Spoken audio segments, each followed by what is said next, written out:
Bapak Ibu Saudara sekalian, hari ini kita akan merenungkan sebuah tema masih dalam rangka bulan ucapan syukur, Thanksgiving, dalam rangka ulang tahun gereja kita yang ke-85. Nah, tema kita adalah ungrateful. Apa ini maksudnya? Nah, kita akan lihat sama-sama Lukas 17 ayat 11 sampai 19. Lukas pasal 17 ayat 11 sampai 19. Saya akan bacakan untuk Bapak Ibu Saudara sekalian secara perlahan.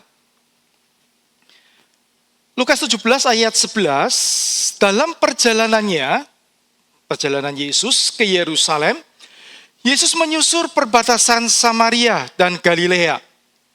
Ketika ia memasuki suatu desa, datanglah 10 orang kusta menemui dia. Mereka tinggal berdiri agak jauh dan berteriak, "Yesus, Guru, kasihanilah kami." Lalu ia memandang mereka dan berkata, "Pergilah, perlihatkanlah dirimu kepada imam-imam." Dan sementara mereka di tengah jalan, mereka menjadi tahir.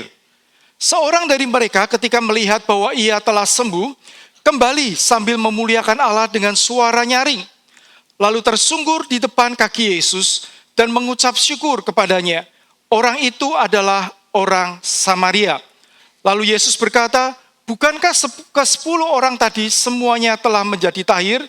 Di manakah yang 9 orang itu?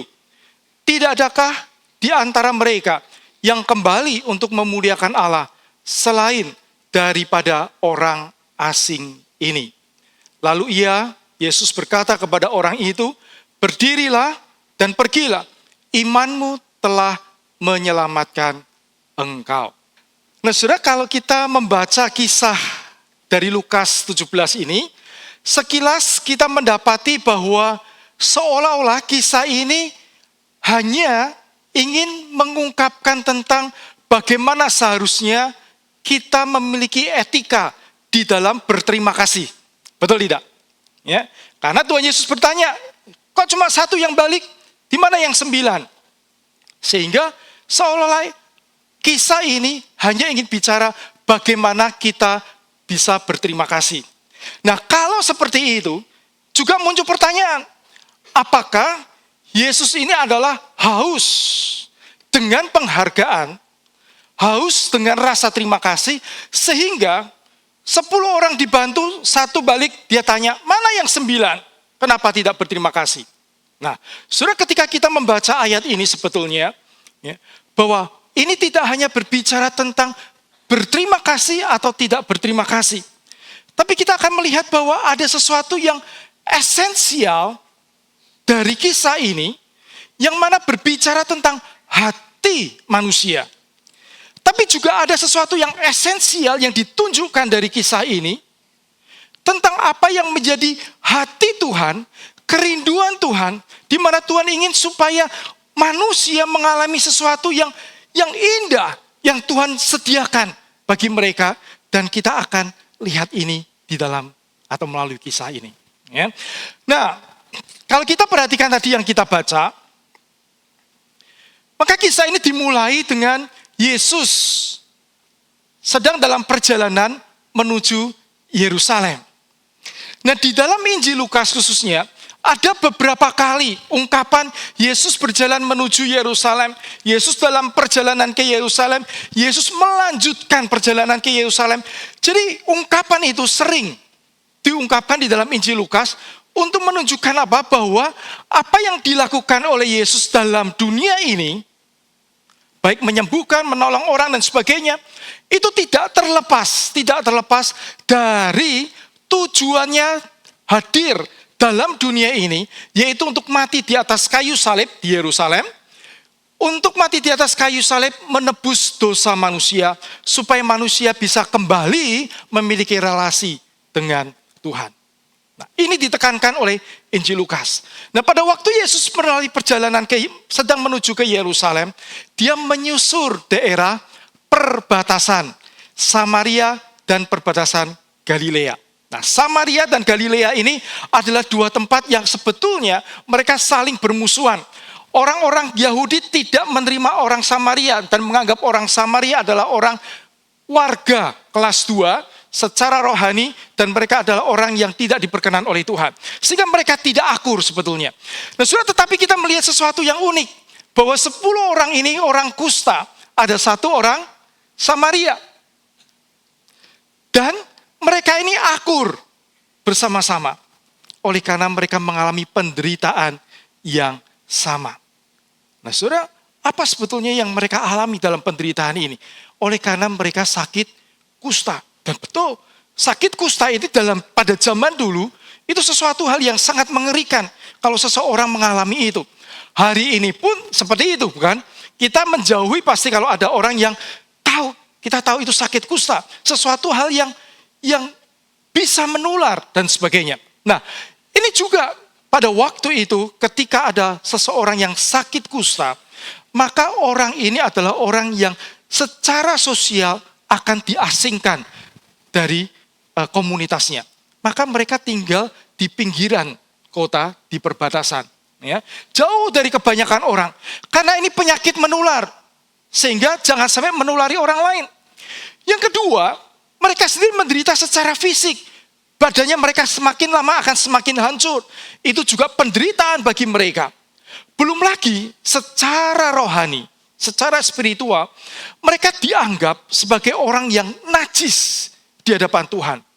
Oleh karena sakitnya ini dianggap sebagai sebuah kutukan, maka mereka dianggap najis dan tidak lagi boleh beribadah kepada Tuhan di rumah Tuhan.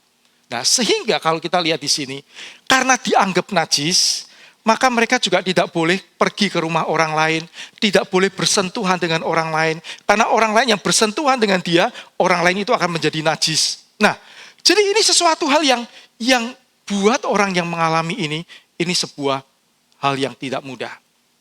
Ya sudah, di dalam perjanjian baru itu paling tidak ada 4 orang yang dianggap najis. 1 orang kusta, 2 orang yang pemungut cukai, ya. Ketiga adalah gembala, dan 1 lagi adalah orang yang bekerja sebagai penyamak kulit karena berkaitan dengan berhubungan dengan mayat. Nah, orang-orang ini adalah orang yang dianggap najis. Tapi orang yang sakit kusta, dia harus dijauhkan dari tempat tinggal mereka, dari komunitas mereka. Nah, inilah yang membuat mereka tidak mudah mengalami di dalam kehidupan mereka. Tidak bisa ketemu dengan keluarga mereka lagi, dan tidak tahu bagaimana mereka bekerja dan masa depannya seperti apa. Jadi mereka ini masih hidup, tapi sudah seperti orang mati. Nah, saudara, pada waktu itu 10 orang ini kemudian mendengar bahwa Yesus akan lewat di perbatasan itu. Dan pasti mereka sudah mendengar siapa Yesus dan sebagainya dari orang-orang lain. Sehingga pada waktu itu ketika mereka tahu Yesus akan lewat di situ, mereka bersepuluh datang kepada Yesus. Datang kepada Yesus. Nah, saudara, ini satu prinsip yang kita boleh pelajari. Yang pertama adalah bahwa Tuhan mengizinkan masalah itu ada supaya kita juga menyadari bahwa kita membutuhkan Tuhan sehingga kita boleh datang kepada Tuhan. Nah, saudara, itulah yang terjadi bahwa ketika mereka tidak tahu lagi masa depannya, mereka tidak lagi tahu apa yang harus mereka lakukan. Mereka betul-betul merasa terkutuk, betul-betul merasa ditolak oleh Tuhan. Dan mereka kemudian lewat Yesus, mereka berharap mereka bisa mendapat pertolongan. Nah, saudara, oleh karena itu kemudian mereka katakan begini, ketika Yesus lewat, mereka tidak berani dekat-dekat. Ya, kenapa? Karena kalau orang yang sakit kusta, misalnya ada orang yang mendekat, itu mereka diwajibkan untuk berteriak dan mengatakan najis, najis, supaya orang yang mau mendekat itu tahu kalau ini penderita kusta. Jadi, saudara bisa bayangkan setiap hari dia mesti mengumumkan dirinya sebagai orang yang najis, yang tidak layak di hadapan Tuhan, dan juga dijauhi oleh orang. Nah, maka mereka tidak berani dekat-dekat, mereka tinggal berdiri agak jauh dari Yesus. Maka mereka harus berteriak, dan 10 orang ini berteriak, Yesus Guru, kasihanilah kami. Saudara, ada yang menarik dari kata ini. Saudara, kata guru yang dipakai di situ, itu agak spesial. Di dalam Alkitab ada terjemahan yang bisa diterjemahkan kata guru itu sebetulnya ada 3. Ya. Biasa orang-orang menyebut Yesus sebagai rabi. Nah, rabi ini guru, dalam arti guru Taurat, guru agama. Kemudian Yesus juga kadang disebut sebagai didaskalos atau sebagai orang pengajar, seorang pengajar. Begitu. Ya, yang mengajar orang lain. Didake, itu tadi kata didaskalos. Ya. Nah, guru biasa dalam arti biasa. Tetapi yang ketiga ini yang dipakai ini, ya, ini menunjuk bukan hanya guru yang mengajar sesuatu, guru yang mengajar pengetahuan, tetapi guru yang menunjuk kepada apa? Dia punya sesuatu otoritas di atas saya. Dia lebih tinggi daripada saya dan dia punya otoritas untuk mengarahkan saya dan menunjukkan apa yang harus saya lakukan. Nah, ini yang dipakai kata ini nih, yang ketiga. Dan kata ini tidak pernah dipakai oleh orang lain untuk menyebut Yesus. Kecuali dipakai oleh siapa? Oleh murid-murid Yesus. Baru menyebut dengan kata ini. Nah, sudah jadi pada waktu mereka itu mengatakan, Guru, Yesus, mereka bukan hanya orang yang baru pertama kali ketemu Yesus, tetapi mereka sudah pasti kenal, tahu, mendengar, dan mereka menempatkan diri mereka bahwa Tuhan, aku ada di dalam otoritasmu. Aku mau mengikuti engkau. Aku mau menurut apa yang kau katakan. Dan mereka katakan, Yesus Guru, kasihanilah kami. Saudara, ini agak unik nih. Mereka sakit kusta, harusnya Guru. Mintanya apa? Sembuhkanlah kami. Betul? Tapi kenapa mereka mengatakan Yesus, Guru, kasihanilah kami. Saudara, mereka menyadari mereka adalah orang yang tidak layak untuk memerintah Yesus menyembuhkan mereka. Memohon Yesus untuk melakukan sesuatu. Mereka hanya minta, Yesus, kasihanilah kami. Apa yang engkau pandang baik? Apa yang engkau mau lakukan? Terserah kamu. Kasihanilah kami.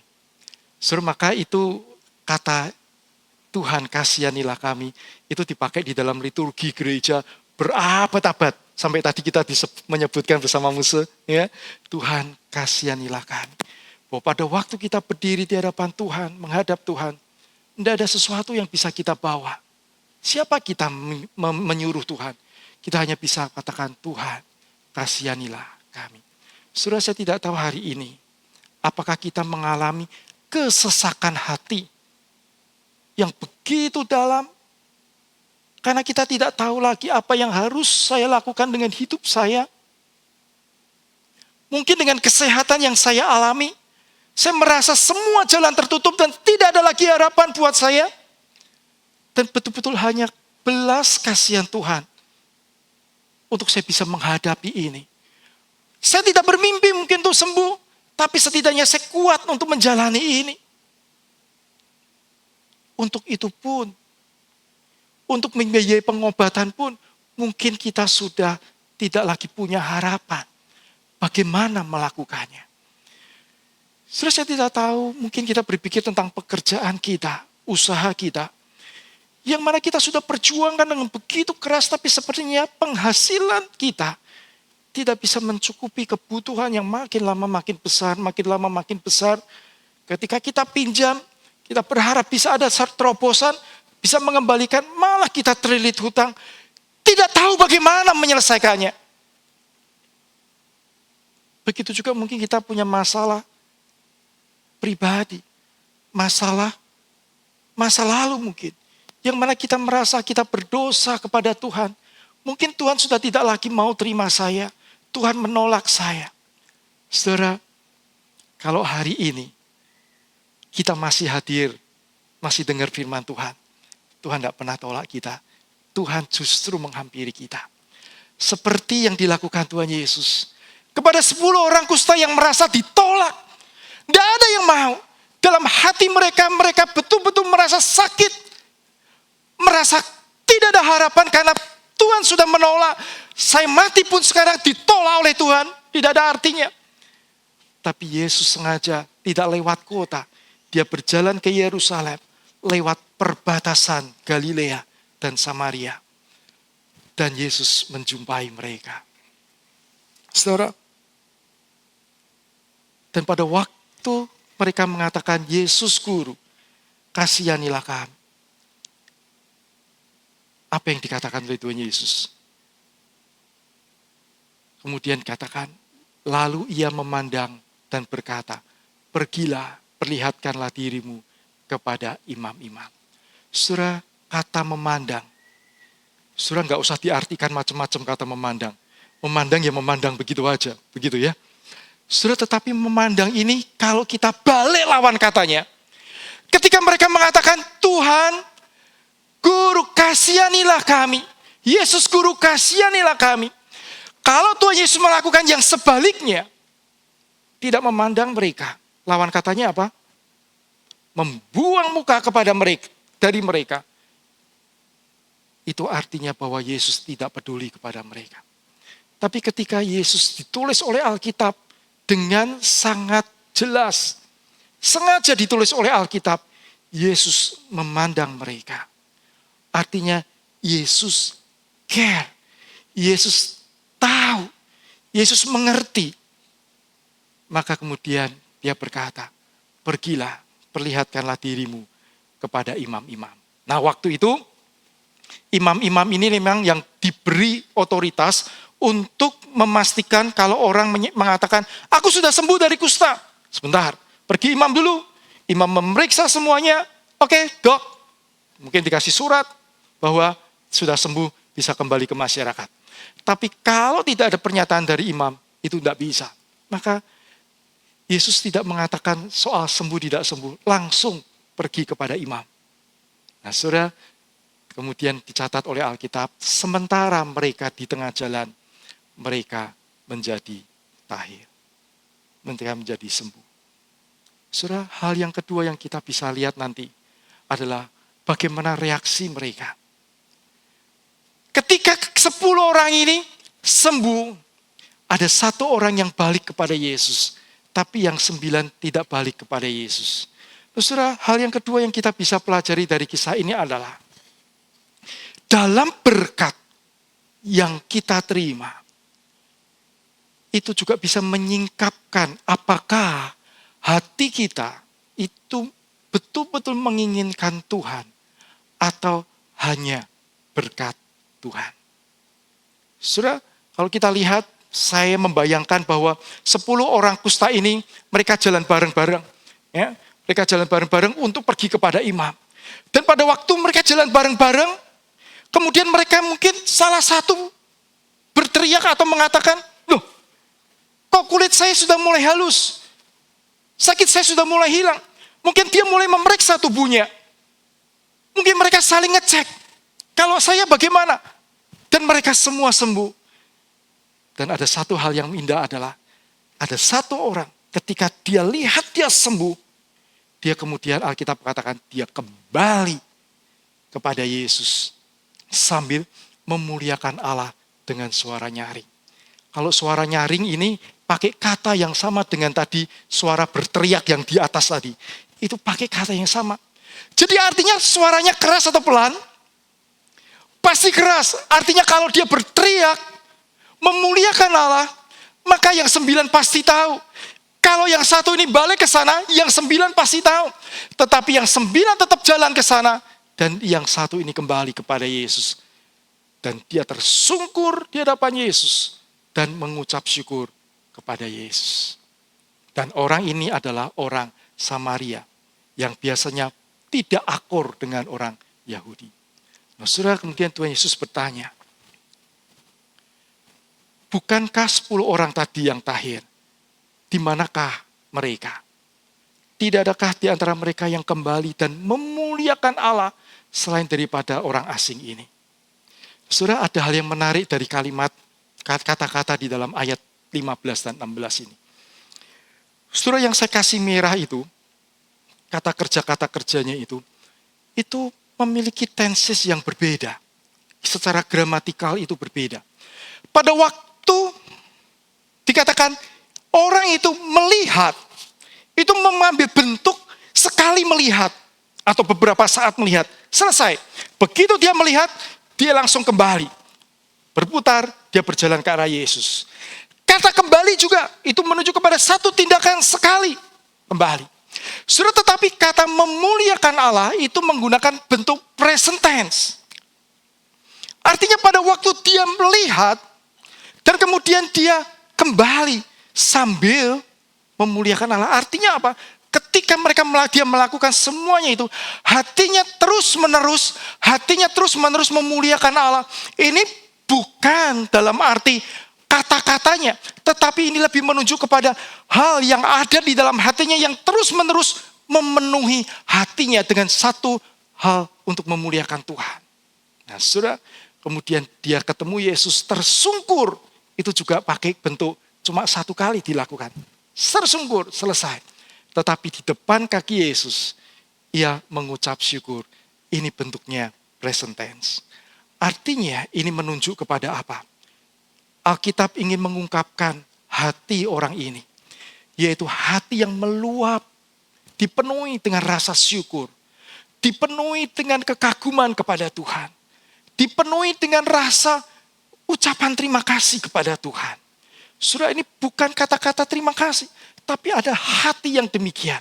Nah, saudara, kalau kita lihat ini, ya, maka kita akan coba lihat bahwa ternyata ini merupakan kerinduan hati Tuhan. Supaya setiap manusia itu betul-betul bisa mengalami kebaikan Tuhan, bisa mengalami keindahan Tuhan dalam hidupnya, sehingga hatinya penuh dengan sukacita dan syukur kepada Tuhan. Dan itu bukan hanya di dalam kisah ini, tapi kisah ini sebetulnya menggaungkan apa yang menjadi isi hati Tuhan dari perjanjian lama sampai kepada akhir perjanjian baru. Nah, saudara, ada seorang penulis bernama Steve Horton. Ya, Steve Horton di dalam artikelnya di sebuah buku yang berjudul Perspectives on the World Christian Movement. Dia menulis sebuah artikel yang sangat menarik sekali, sangat bagus, yang mana saya juga baru tahu konsep ini dari dia, dari tulisan ini. Di mana dia menunjukkan ini tentang kisah kemuliaannya. Dia mengatakan bahwa sepanjang sejarah Allah itu hendak mengungkapkan kasihnya, kemuliaannya, perbuatannya kepada orang-orang supaya mereka mengenal Tuhan. Maka Steve Horton mengatakan bahwa kemuliaan Allah itu mengalir dari dalam dua arah. Karena apa? Kita kalau bicara tentang kemuliaan Allah, memuliakan Allah, itu sesuatu yang abstrak, betul nggak? Kadang-kadang kita sulit, apa artinya ini? Memuliakan Allah. Bentuk konkretnya gimana ini? Begitu. Nah, saudara, tetapi dia coba untuk membuat ini menjadi lebih jelas buat kita. Ketika kita bicara tentang kemuliaan Allah, itu mengalir dari dua arah. Dari Allah kepada manusia, dari manusia kepada Allah. Kemuliaan Allah itu bukan menunjuk kepada sinar yang terang, bukan. Tapi kemuliaan Allah itu menunjuk kepada apa yang Allah lakukan. Yang menunjuk kepada perbuatan-perbuatan Allah. Yang menunjuk kepada sifat-sifat Allah. Sehingga pada waktu Allah melakukan sesuatu kepada manusia, menyatakan diri kepada manusia, dia melakukan perbuatan baik kepada manusia, dia menyatakan kuasanya kepada manusia, dia menyatakan belas kasihannya kepada manusia, dia menyatakan kepeduliannya kepada manusia. Ini adalah sebuah ungkapan kemuliaan Allah mengalir kepada manusia. Ini adalah kemuliaan Allah mengalir kepada manusia. Dan manusia yang mengalami kebaikan Allah, mengalami perbuatan Allah, mengalami keindahan Allah di dalam hidupnya, maka kemudian dari dalam hatinya, secara otentik dia memberikan sebuah pujian, memberikan sebuah penghormatan, penyembahan kepada Allah. Sehingga penyembahan ini bukan didasarkan kepada hal-hal di mana keinginan untuk memperkenan Tuhan, bukan itu. Tapi didasarkan pada apa yang sudah Tuhan lakukan. Dan mereka menanggap itu dengan penuh sukacita. Nah, saudara, itulah kemuliaan Tuhan. Maka sebetulnya inilah yang Tuhan inginkan di dalam hidup kita. Dan kalau kita lihat satu contoh di dalam perjanjian lama saja. Ya.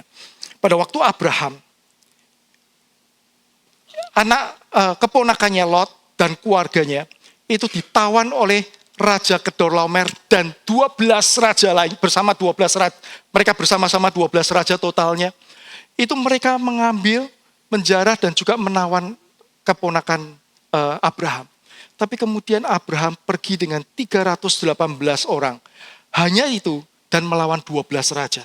Kemudian Abraham bisa menaklukkan. Ketika pulang, kemudian ada seorang imam yang ada di situ yang tidak kenal Tuhan dan mengatakan bahwa Allahmu itu luar biasa. Sudah jadi pada waktu Allah menyatakan perbuatan-perbuatannya sepanjang sejarah, itu untuk memperkenalkan dirinya, untuk menunjukkan siapa dia, supaya manusia bisa menyatakan kemuliaan kepada dia oleh karena dia mengalami apa yang menjadi kebaikan Tuhan di dalam hidupnya. Saudara, inilah yang Tuhan inginkan. Maka kalau kita lihat di dalam ini katekismus singkat Westminster. Nah, katekismus Westminster ini merupakan salah satu bahan pengajaran yang juga menjadi dasar pengajaran di gereja kita. Jadi kalau ditanya, gereja kita ajarannya apa? Salah satunya adalah katekismus Westminster, selain juga katekismus Heidelberg. Ya. Ini yang menjadi dasar pengajaran kita. Nah, di dalam pertanyaan pertama, berarti ini penting. Ini berupa tanya jawab itu ya bukunya. Dalam pertanyaan pertama, ditanyakan, apakah sebetulnya tujuan utama manusia? What is the chief end of man? Apa yang menjadi tujuan paling tinggi dari manusia? Nah, kemudian dijawab. Dan kemudian baru ada keterangan penjelasannya. Ya. Jawabannya adalah, tujuan utama manusia adalah supaya manusia memuliakan Tuhan dan menikmati Dia. Nah, saudara, ini sesuatu yang penting. Menikmati Dia artinya apa? Tidak sedikit orang berpikir bahwa kalau saya ikut Tuhan, maka Tuhan akan mengatur hidup saya jadi terbatas, saya jadi tidak leluasa, saya jadi tidak bisa bergerak seperti yang saya mau. Nah, saudara, ikan baru bisa menjadi ikan yang bebas ketika dia ada di mana? Di dalam air. Dan ikan tidak bisa mengatakan, aku tidak mau di dalam air, aku mau keluar dari air, silahkan. Tapi dia ada di dalam kebebasan yang penuh, justru ketika dia ada di dalam air. Begitu dia di luar air, dia pasti akan mati. Nah, saudara, pada waktu Tuhan mengatakan, dikatakan tujuan utama kita adalah menikmati Dia dan memuliakan Tuhan. Artinya apa? Bahwa Tuhan ingin supaya kita menikmati ini kebaikannya dalam hidup kita. Kita menikmati penyertaannya dalam hidup kita. Kita betul-betul menikmati Tuhan. Kita merasakan Tuhan ada. Tuhan dekat dengan kita. Tuhan menyertai kita. Dan kita katakan itu sudah cukup bagi aku.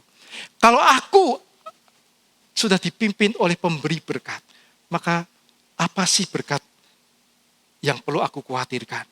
Dia tahu apa yang aku butuhkan. Maka ketika ini semua ada, hati kita menyatakan kemuliaan bagi Tuhan.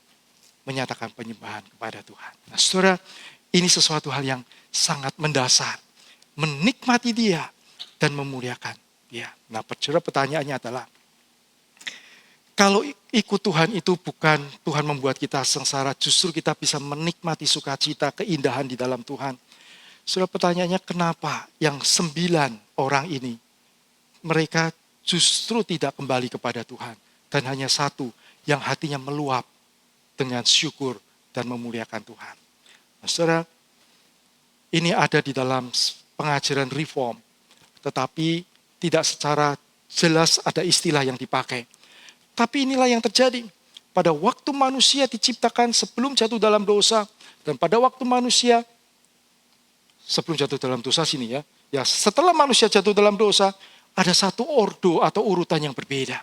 Pada waktu manusia sebelum jatuh dalam dosa, Allah, manusia, ciptaan. Manusia dekat dengan Allah. Allah mengasihi manusia, manusia mengasihi Allah. Mereka punya relasi yang dekat. Manusia taat kepada Tuhan bukan oleh karena punya mau, tapi oleh karena kasih kepada Tuhan. Karena mereka melihat betapa Tuhan mengasihi mereka. Relasinya baik. Sehingga mereka memerintah ciptaan. Menggunakan ciptaan untuk mereka bisa menikmati hidup. Nah, saudara, tetapi setelah manusia jatuh dalam dosa, ordonya terbalik. Ciptaan manusia, Allah. Manusia lebih mementingkan dirinya sendiri, bukan Allah. Allah di bawah, apa yang saya mau, itu yang paling penting, bukan apa yang Allah mau. Dan yang di atas manusia itu adalah ciptaan. Artinya apa? Inilah uang, inilah kekayaan, inilah kenikmatan hidup. Dan manusia menggunakan Allah untuk mencapai ini. Menggunakan Allah hanya untuk bisa mendapatkan ini. Nah, saudara, inilah hati manusia ketika jauh dari Tuhan. Maka ketika kisah ini berbicara, diungkapkan, ini bukan hanya bicara tentang berterima kasih atau tidak. Ini sebetulnya ingin menunjukkan kepada kita, apakah ketika Tuhan memberkati kita hari ini, hati kita lebih kepada berkat-Nya atau kepada Tuhan yang memberi berkat. Hari ini kita lebih kepada berkat-Nya dan kemudian kita mengesampingkan Tuhan. Dan kita mencari Tuhan kalau kita pas membutuhkan sesuatu. Setelah itu selesai. Sudah 2 minggu lalu, tiba-tiba handphone saya jatuhnya pas begini lagi. Tep. Nah, saya sudah mau ngangkat aja sudah wah ini alamat ini. Bisa ganti LCD. Ya. Nah, kemudian betul saya nyalakan masih bisa nyala. Tapi saya gini-gini tidak mau respon sama sekali. Saya coba mati-matikan, pakai berbagai cara, nggak tahu caranya, nggak bisa mati. Cepat-cepat saya bawa ke service center. Kemudian sama ibu-ibu yang melayani, ya, coba di restart. Jadi kalau restart itu ternyata dipencet 3-3-nya, itu baru tahu saya waktu kemarin. Ya. Cuma di restart begini dinyalain, bisa jalan lagi. Wah, hati saya senang sekali. Tapi kan saya nggak kemudian ngajak, Mbak, yuk kita makan bareng. Kan nggak gitu kan. Setelah selesai, terima kasih. Oke, saya pulang. Dan saya juga nggak tanya namanya. Saya nggak tanya alamat rumahnya. Sudah kadang-kadang kita bisa memperlakukan Tuhan juga begitu. Ini memang hal manusia dengan manusia dan kebutuhan ini. Tapi Dia adalah pencipta kita. Mungkin pada waktu kita sulit dalam hal keuangan, usaha. Kita minta-minta sama Tuhan. Bagaimana Tuhan bisa lunasi utang dan bisa survive. Dan kita akhirnya survive. Maju pekerjaan kita. Tapi jangan-jangan kita lebih fokus kepada menikmati berkat itu daripada kita menikmati relasi dengan Tuhan. Kita tidak punya anak. Mungkin kita berdoa, Tuhan tolong supaya saya punya anak. Tapi setelah kita punya anak, hati kita penuh hanya kepada anak itu. Dan tidak ada hati untuk mendekat. Menikmati Tuhan di dalam hidup kita. Waktu kita sakit, kita berdoa dan Tuhan kasih sehat. Kita justru gunakan kesehatan kita. Bukan lagi untuk menikmati Tuhan. Tapi justru untuk kepuasan apa yang kita mau. Saudara, ketika berkat itu diberikan kepada kita. Itu menjadi sebuah refleksi. Apakah betul hati saya lebih fokus dan lebih meninggikan berkat-Nya. Atau saya lebih meninggikan Tuhan di dalam hidup saya. Mungkin masalah kita bukan karena kita tidak mendapat berkat Tuhan. Justru mungkin masalah kita adalah karena kita mendapatkan terlalu banyak berkat Tuhan. Tetapi hati kita berhenti pada berkat itu dan tidak kembali kepada Tuhan. Saudara, Tuhan tidak butuh terima kasih kita. Kita mau terima kasih, nggak terima kasih. Kita mau jadi orang jahat seperti apapun. Alkitab mengatakan, aku memberikan hujan kepada orang yang baik dan yang jahat. Aku juga memberikan matahari kepada orang yang baik, yang jahat. Orang tidak berterima kasih, Tuhan tidak kehilangan kemuliaan. Tapi yang Tuhan inginkan adalah kita mengalami kemuliaan Tuhan. Menikmati Dia. Merasakan itu yang Tuhan mau. Karena ketika kita bisa merasakan itu dan kemudian kita memuliakan Tuhan, maka sesungguhnya itulah yang terindah di dalam hidup. Jadi bukan Tuhan kurang mulia kalau kita tidak muliakan. Sama sekali enggak. Tapi sebaliknya, kalau kita bisa memuliakan Tuhan, itu berarti kita mengalami sesuatu yang indah dalam Tuhan. Sehingga kita bisa menyatakan kemuliaan Tuhan, memberikan penghormatan kepada Tuhan. Saudara, itulah sebetulnya yang Tuhan mau dalam hidup kita. Saudara, yang terakhir, kita akan lihat ayat yang 19 yang terakhir. Dalam Kristus, Tuhan bukan hanya memberi berkat, tapi yang terpenting, Dia memberikan kepada kita keselamatan. Yang 9 disembuhkan. Yang 1 juga disembuhkan. 10-10-nya disembuhkan. Tapi hanya kepada 1 orang ini yang kembali kepada Yesus. Yesus mengatakan, lalu Ia berkata kepada orang itu, berdirilah dan pergilah, imanmu telah menyelamatkan engkau. Saudara, ini adalah sesuatu yang mau disampaikan oleh Yesus. Karena ini adalah tujuan kedatangannya dalam dunia ini. Yaitu menyelamatkan manusia, memiliki relasi kembali dekat dengan Tuhan. Maka tidak dikatakan bahwa perbuatanmu telah menyelamatkan engkau. Tidak. Tapi imanmu telah menyelamatkan engkau. Saudara, pertanyaannya begini. Apakah 10 orang ini sudah sembuh? Ya. Apakah yang 9 ini tidak punya iman? Pada waktu kemudian mereka dengar Yesus 10 orang ini. 10-10-nya juga berkata, guru. Yang tadi artinya apa? Posisimu lebih tinggi daripadaku. Iman bukan? Itu iman. Pada waktu kasihanilah kami. Itu iman bukan? Dia tidak mengatakan, kalau kamu bisa menyembuhkan aku baru percaya. Tidak loh. Tuhan, kasihanilah kami. Itu iman. Pada waktu disuruh, pergilah kepada para imam. Tadi iman, ini imam. Ya. Pergilah kepada para imam. Mereka debat dulu enggak? Ngapain aku ke imam? Sembuhkan dulu baru ke imam. Enggak. Mereka enggak katakan itu. Mereka berjalan langsung kepada imam. Artinya mereka percaya tidak? Mereka punya iman juga kepada Yesus. Nah, saudara, sampai di sini kita perlu lihat. Berarti ada iman. Kepada orang ini 10 orang. Tapi 9 orang ini memiliki iman. Betul. Tapi hanya 1 orang yang memiliki iman yang menyelamatkan. Nah, saudara, sampai di sini, ini yang penting buat kita. Hari ini kita pergi ke gereja. Kita sudah puluhan tahun pergi ke gereja, menyatakan diri sebagai orang Kristen. Pertanyaannya adalah, apakah hari ini kalau kita mengatakan, ya aku tahu, aku percaya Yesus Tuhan. Sama seperti 9 orang ini. Ya aku tahu, Yesus punya kuasa di atas aku. Sama seperti 9 orang ini. Aku tahu Yesus bisa menyembuhkan aku dan aku sudah sembuh waktu aku berdoa dalam nama Yesus. Sama seperti 9 orang ini. Tapi pertanyaannya adalah, apakah kita sudah memiliki iman yang menyelamatkan seperti 1 orang ini? Yang membawa dia bukan hanya menerima berkat Tuhan, tapi membawa keselamatan. Menjadi milik Tuhan di dunia ini dan nanti di surga ketika meninggalkan dunia ini. Dia menjadi milik Tuhan. Saudara, apa yang paling utama di dalam hal iman? Apa yang membedakan? Saudara, yang membedakan adalah iman dari 1 orang ini adalah iman yang memberi diri kepada Tuhan.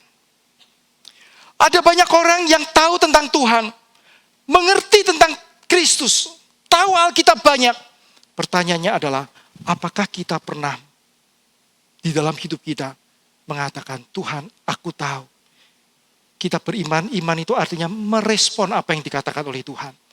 Kita mengatakan, ya Tuhan, aku tahu aku orang berdosa. Aku membutuhkan Engkau.